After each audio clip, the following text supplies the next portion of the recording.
All right, so we're talking about bubble expats who are afraid of strong Filipinas.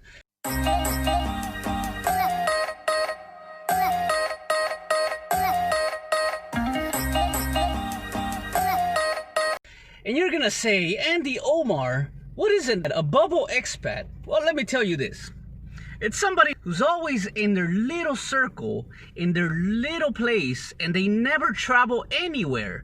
They never travel, for example, these expats always stay in an expat community near a bar, and they have to stay probably 1 kilometer radius away from that foreign bar. For example, people that live in Mango Square for like 20 years and they never left, or people that live like 15 years in the Philippines, but they never stepped outside Fields Avenue in Angeles City.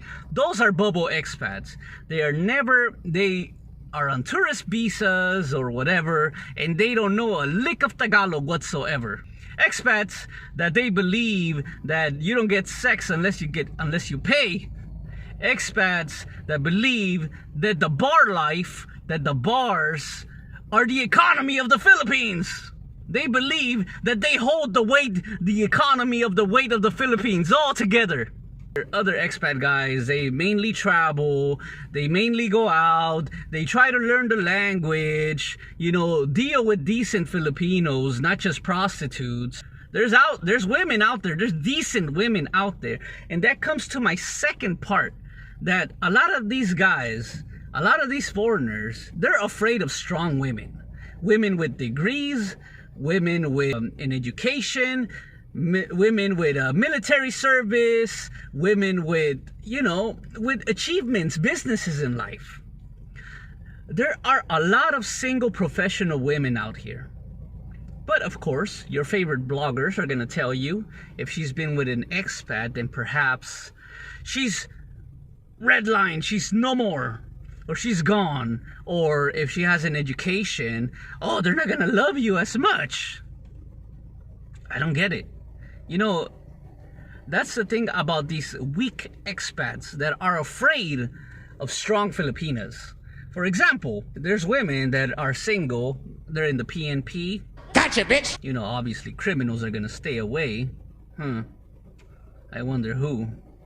There's gonna be that military, like maybe enlisted fully, or reserves. Women that are professional, teachers, perhaps, nurses. So I don't know why a lot of bloggers or a lot of these weak expats, they love to go to the provinces of the middle of nowhere and love to get the most ignorant girl with the littlest English possible. I deal with a lot of professional women. They're very nice, well spoken, they have their own money, they pay for their stuff. I don't see how these people that complain about the Philippines and the Filipinas, they're always dealing with prostitutes or poor women. Women from the slums. If these guys, these bubble expats, if they are so well educated, so well rounded, so well spoken, so rich, why can't they be in a successful relationship? It's hilarious, right? Or for example, why can these guys ever go and talk to a Filipina that has an education? Why stalk women in the malls? Why stalk women at the mercado, at the provinces? There are many nice Filipinas that work in management, that are single, that are nice, professional teachers, nurses, whatever. There's a lot of business owner Pinays that they do their own thing and they don't need a man. But at the same time, they're single, and why not? This is one thing I don't get it about these well-educated expats here in the Philippines. They're so well-educated, rich, and well-rounded, and well-spoken, but at the same time, they can't get an educated woman themselves? I don't get it. They just deal with prostitutes all the time, but they can't deal with a real woman. Like, for example, a lot of guys say about Angeles City and there's the pros here and there. And I can get it. There's the bars and everything. I can get it. Let me use Angeles City as an example. Like, these foreigners, they stay in their little bubble in Fields Avenue and never step out. And that's all they talk about the whole time. Bars, foreign restaurants, bars, and never step out of Fields Avenue at all. Never. Like, they never go to Cebu, they never go to Mindanao, they never go to a nice beach in Boracay. They always stay where the hoes are.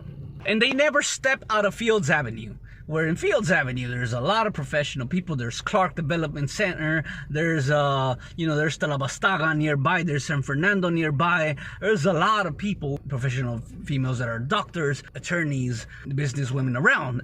I don't get it how some foreigners, some expats, they stay in their circle. Like, they be living in Philippines for like around 15, 20 years, but they never step outside.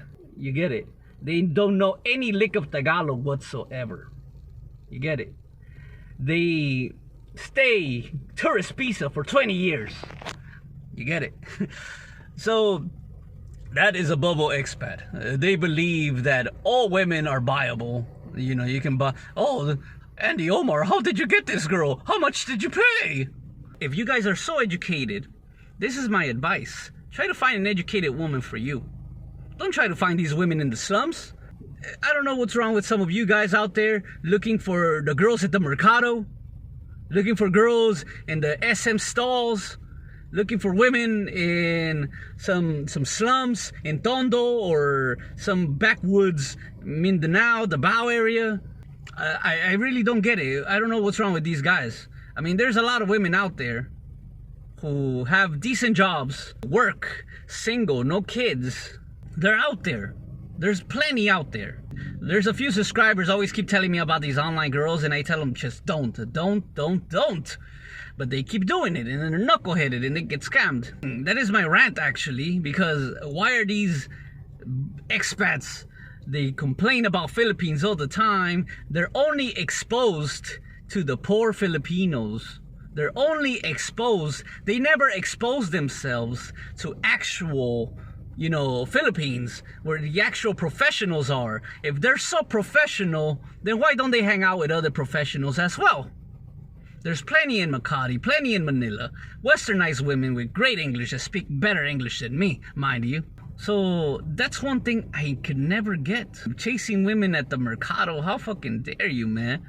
Like, getting a poor woman that is actually trying to buy or work for her stuff, her food for her daily consumption, and you would have some brown Mexican pimp, 57 years old, at the Mercado gawking around. You know how sick that sounds? This is one thing I gotta tell you guys about bloggers, man. If these guys are so successful, why are they asking you for super chats? Why are they asking you for money? Why are they asking you for their Patreon so they can make better videos? I know some of you have never been to the Philippines, but these guys that claim they're successful, why are they asking you for a smidge of money? They shouldn't. They really shouldn't. It's just people that got into a good hustle.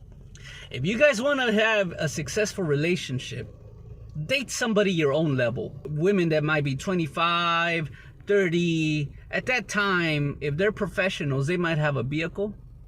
They might be thinking into buying a home. If they're in their 30s, perhaps.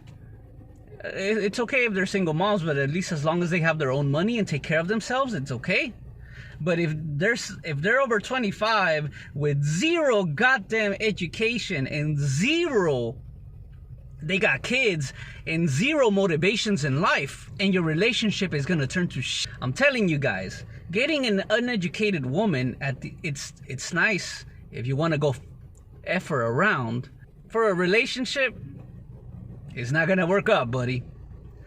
Mainly 99% of the time, these relationships are always a Filipina professional with a foreigner.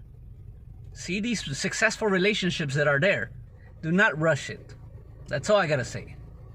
So, this is Andy Omar. And do not be afraid of strong women, because they're out there. And peace.